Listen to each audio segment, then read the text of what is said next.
First, Sheth, what do you got to tell me about Antony? Erik ten Hag said we need top players, and Manchester United continue to pursue Antony, and they continue to be thwarted by Ajax. €80 million bid was rejected last week. We've just been told that they've gone back in, have Manchester United, €90 million this time, which is around £76 million, including add-ons.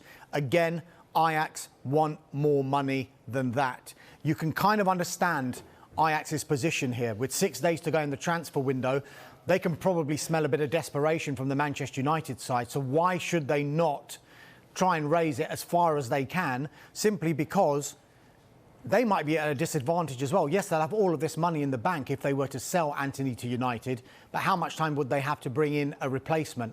Antony has made it clear, though, this is the other issue, that he does want to leave Ajax and that he does want to join Manchester United. Talks, I'm told, are continuing between the clubs.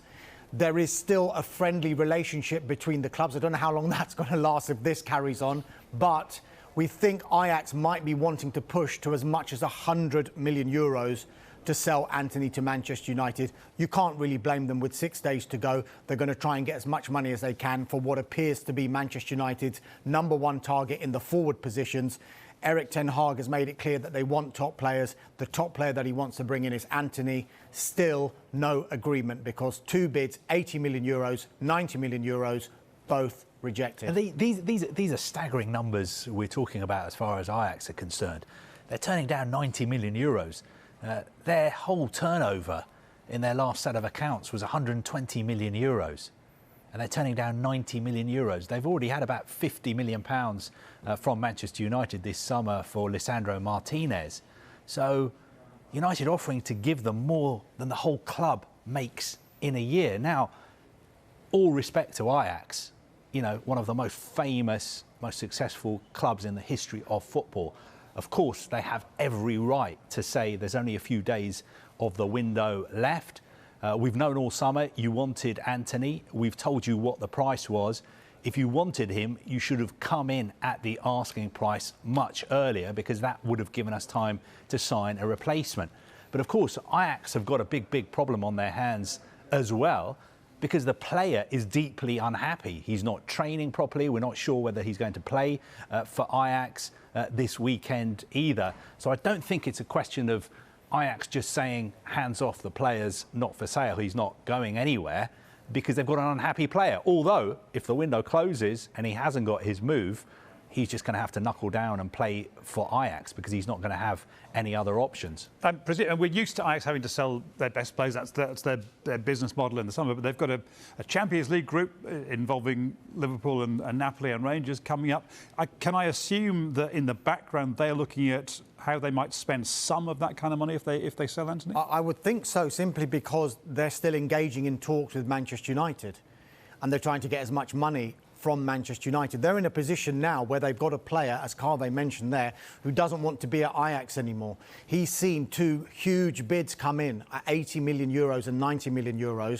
After the €80 million bid, the manager left him out of the team that played Sparta Rotterdam last Sunday and said, I only want players who are 100% focused. I was told that he was not mentally ready to play.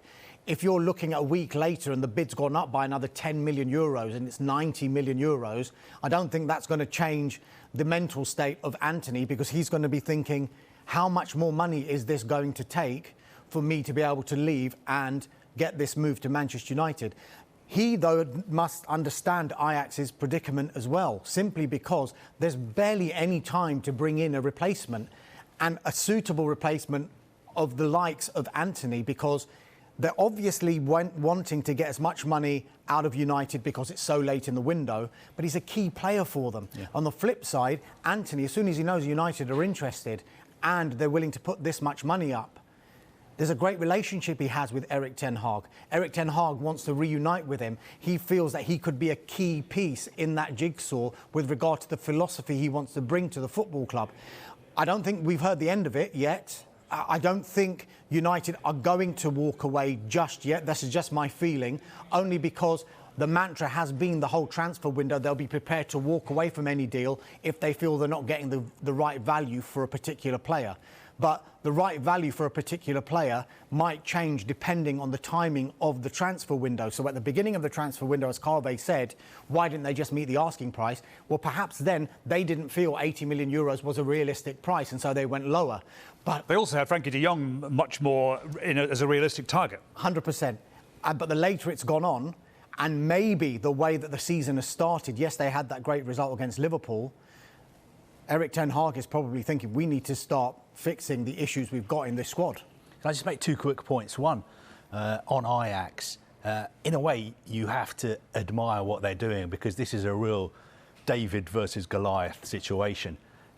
And as you pointed out, Ajax are in the Champions League and they're in a very good Champions League group.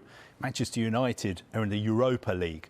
So although United have far bigger finances than Ajax, Ajax have got something that United and United players would desperately want this season. But I think the bigger picture is this problem that we've now got in European football where Premier League clubs have so much more money than all the other clubs. Somebody like Ajax, even though they were Dutch champions, domestic TV deal in Holland, they get £10 million for finishing top of their league. You finish bottom of the Premier League, you get £100 million. 10 times more for finishing bottom of the Premier League than you get from being champions of the Netherlands. That's never going to change. That's the modern world. But I just feel sorry for Ajax supporters because every year they produce these wonderful teams. They develop these great young players, and every summer the supporters have to sit back and watch them leave one by one. So in a way, you've got to have respect for Ajax standing their ground as far as Antony's concerned. The second quick point I would make very, very quickly is what does this mean for Ronaldo? Because we've been talking about the fact that if United were to sign Antony, maybe that would open the door for Ronaldo to be able to leave in the last few days of the window. But if they don't get Antony, and Erik ten Hag said today that Anthony Martial is injured again as well, that I think would seem to suggest that there is no way at all that, that United would want to let Ronaldo go. 2 ways of looking at this. Ajax do not want to sell, and they aren't going to sell. That could be one option, and they keep him. The other one is what looks like it's happening is a bit of brinkmanship.